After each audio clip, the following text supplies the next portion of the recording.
Pour devenir un entrepreneur à succès, il vous faut avoir certaines caractéristiques, certaines qualités, un état d'esprit bien spécifique qui va vous mener, qui va vous aider à réussir. Sans ça, vous allez vous mettre des bâtons dans les roues, voire vous allez vous diriger vers l'échec. Alors le manque de confiance en soi, c'est vraiment une particularité qui va vous freiner, qui va vous tirer vers le bas, qui va vous amener vers l'échec. Vous n'êtes pas qui vous êtes à cause de vos gènes. C'est-à-dire, vous ne devez pas penser que parce que vous manquez de confiance en vous, c'est quelque chose qui est dans vos gènes, que c'est en vous, que vous êtes programmé comme ça et que vous pouvez rien y faire. Vous êtes perfectible. Vous pouvez vous modifier, vous modeler, et c'est donc de l'acquis, pas de l'inné, puisque vous pouvez vous modifier. Et si c'est de l'acquis, bien évidemment, vous pouvez être ce que vous voulez être. Dit comme ça, on pourrait penser qu'en disant qu'on est beau, on se sentirait beau et on aurait de la confiance en soi. Eh bien, en fait, c'est un petit peu ça.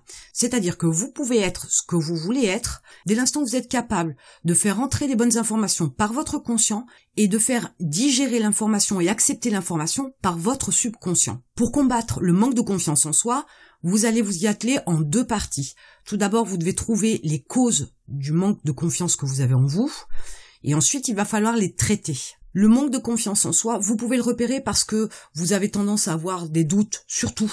Vous avez du mal à prendre des décisions simples, comme par exemple choisir le film au cinéma que vous allez voir ou le resto dans lequel vous allez manger avec un ami. Vous avez tendance peut-être à vous victimiser, vous avez des sentiments d'infériorité, vous vous sentez mal compris ou mal aimé, la critique des autres vous fait peur.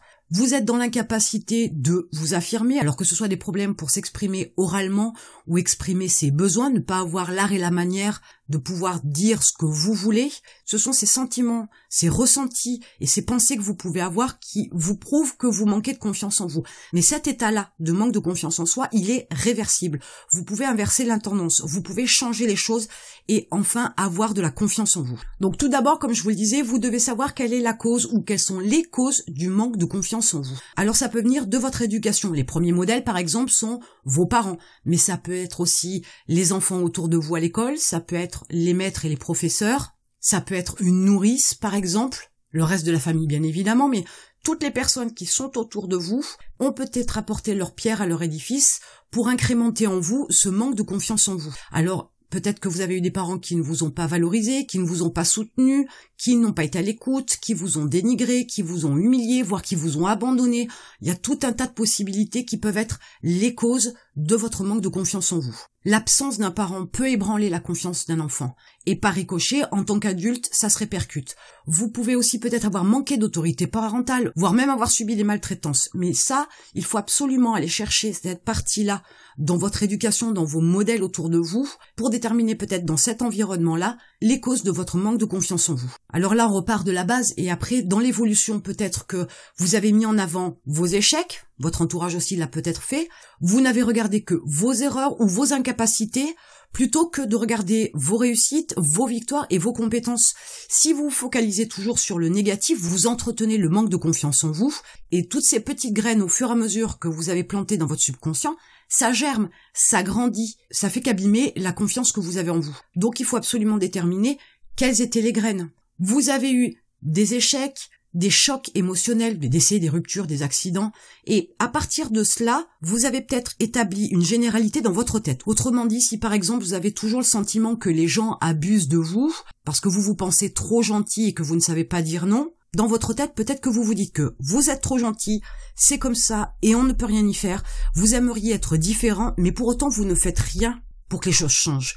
Vous vous dites que vous êtes gentil et que ce sera comme ça jusqu'à la fin de votre vie. Il n'y a rien à faire, vous êtes comme ça et vous n'êtes pas autrement. La réalité, c'est pourtant que vous pouvez changer tout cela. L'idée, c'est pas de devenir méchant, bien évidemment, mais c'est d'avoir une disposition à la gentillesse différente et un lien aux autres qui fasse que vous puissiez dire non ou que vous puissiez dire ce que vous sentez, ce que vous voulez, ce dont vous avez envie, ce qui vous perturbe ou pas, ce qui vous fait du bien ou pas. En bref, vous affirmez, peu importe sur quel point vous souhaitez vous affirmer, vous positionner. Donc c'est pas parce que vous avez vécu plusieurs fois, entre guillemets, une certaine expérience que forcément ça se répétera tout au long de votre vie jusqu'à votre mort. Ce n'est absolument pas le cas.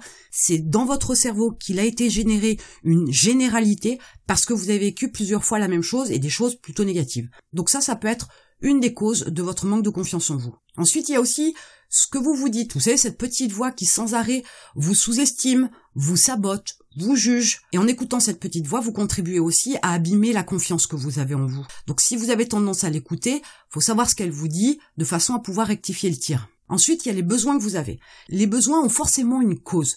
Donc essayez de regarder les besoins que vous avez. Si vous avez par exemple le besoin d'un regard positif sur vous par rapport aux autres, si vous avez besoin d'être aimé, d'être apprécié, d'être sollicité, il faut savoir d'où ça vient. Vous avez aussi peut-être la fâcheuse habitude de vous comparer aux autres. Vous êtes toujours moins bien, vous faites pas les choses assez bien, vous n'êtes pas aussi beau, vous n'êtes pas aussi intelligent. Cette approche-là de sans arrêt se comparer aux autres, ça a une cause, donc il faut la chercher. Et enfin, un autre point à regarder, ce sont vos peurs. C'est vos peurs qui vous mènent par le bout du nez, c'est vos peurs qui vous paralysent, c'est vos peurs qui vous empêchent de faire certaines choses, c'est vos peurs qui vous empêchent de passer à l'action. Là aussi, il faut savoir trouver quelle peur vous avez et pourquoi vous avez ces peurs-là.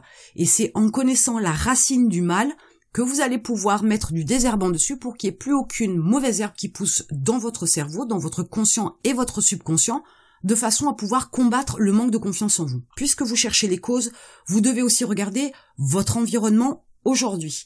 Quelles sont vos fréquentations? Quelles sont les personnes qui vous prennent en charge, qui vous maternent, qui vous dénigrent, etc.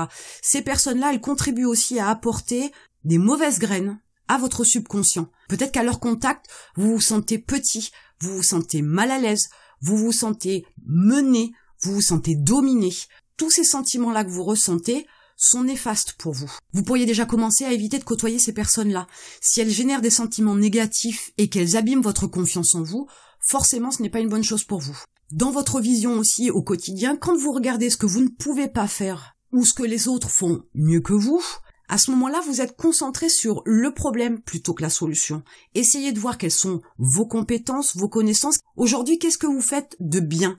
Qu'est-ce que vous faites de mieux que certaines personnes autour de vous? Qu'est-ce que vous faites qui vous rend fier? Ça, c'est important de mettre le doigt dessus, de façon déjà à commencer à regarder les choses sous un autre angle et à essayer d'enlever dans une partie de votre jardin, de votre subconscient, d'enlever une partie des mauvaises herbes. Vous pouvez aussi analyser ce que les personnes qui y a autour de vous vous disent. Des fois, elles n'ont pas toujours conscience du mal qu'elles vous font. Des fois, elles n'ont pas toujours l'art et la manière de vous dire les choses pour ne pas abîmer la confiance que vous avez en vous. Quelquefois, elles vont dire des choses qu'elles pensent. Alors, on peut les féliciter de leur honnêteté, mais quelquefois, il y a un mot en particulier qui va être utilisé, qui va vous blesser quand même, qui va vous toucher quand même. Les gens n'ont pas toujours l'art et la manière de vous dire la vérité, l'art et la manière de vous dire les choses.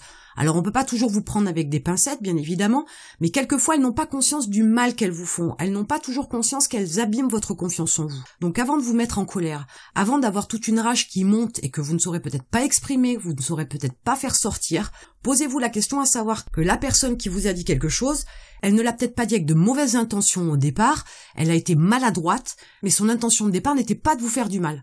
Donc il faut pouvoir aussi prendre du recul sur ça, puisque elle n'a pas été fine, elle n'a pas été délicate, vous l'avez peut-être mal pris parce que ça a touché quelque chose chez vous, donc à vous de faire attention à ce que ce type de remarque-là, suivant comment c'est dit et suivant de qui ça vient, ça ne doit pas abîmer la confiance que vous avez en vous. Et enfin, une chose qu'on oublie aussi, quand on a un manque de confiance en soi, on est souvent physiquement très tendu. Apprenez à relâcher la tension. Des fois, parler fait du bien, des fois, exulter fait du bien, mais ça peut être pousser des cris très forts, ça peut être taper dans un sac à la boxe par exemple, ça peut être courir un sprint. La souffrance du corps physique peut permettre à un moment donné de relâcher une certaine tension et de pouvoir refaire ressortir aussi certaines émotions, certaines rages, certaines colères que vous pouvez avoir, certaines choses que vous voulez pas dire et que vous ne savez pas dire. Alors, ça peut être aussi par l'intermédiaire d'un massage un peu puissant, un peu cuisant. Ça peut vous paraître un peu extrême, souvent quelquefois de se défouler physiquement permet d'évacuer une certaine tension physique certes, mais aussi une tension psychique. Votre conscient n'est pas forcément capable de voir que vous avez un problème particulier par rapport au manque de confiance que vous avez en vous, seulement votre subconscient, lui, le sait. Lui, c'est le serveur de votre corps, il est au courant de tout, il sait tout, mais il ne sait pas forcément transmettre ces informations-là au conscient pour que vous puissiez prendre justement conscience de ce qui ne va pas et comment vous pouvez le faire et d'où ça vient. Donc dans l'approche de combattre le manque de confiance en soi, il faut en voir les racines, voir comment ça a évolué, qu'est-ce qui a entretenu tout ça, et qu'est-ce que vous pouvez d'ores et déjà faire qui est très simple, qui est très rapide, mais qui vous permet déjà d'assainir votre environnement pour commencer à reprendre confiance en vous, de façon à ce que, à un moment donné, dans cette démarche-là, vous puissiez arriver à vaincre le manque de confiance en vous, à faire renaître cette fameuse plante de la confiance en soi et de pouvoir la développer. Un entrepreneur à succès a énormément de doutes, il prend des risques, il fait des tests, il s'aventure sur des marchés qu'il ne connaît pas, il injecte ses finances dans une entreprise qu'il vient d'acheter par exemple. Les doutes sont constamment là, mais en fait ce ne sont pas tant des doutes, ce sont surtout des questions qui n'ont pas forcément de réponse immédiate. Ce sont aussi des questions concernant l'avenir, malheureusement on ne lit pas dans l'avenir. Mais ce sont aussi des questions qui permettent de pouvoir être proactif, de pouvoir prendre de l'avance, de pouvoir prévoir que dans telle ou telle situation, on puisse avoir mis en place telle ou telle chose pour pouvoir parer aux problèmes, aux murs qu'on doit surmonter ou qu'on doit contourner, bref, à tout type de situation qu'il peut avoir avec tout type de résultat. Donc pour combattre le manque de confiance en soi, il est primordial de faire un travail sur soi. Ça ne prend pas 5 minutes par jour, ça ne se fera pas sur une semaine, mais en y travaillant un petit peu tous les jours, avec cet aspect de l'effet cumulé, vous arriverez petit à petit à combattre le manque de confiance en vous, à vaincre cette absence de confiance en soi, et à retrouver une confiance en vous qui soit forte et de plus en plus grandissante. Et en attendant, je vous retrouve de l'autre côté.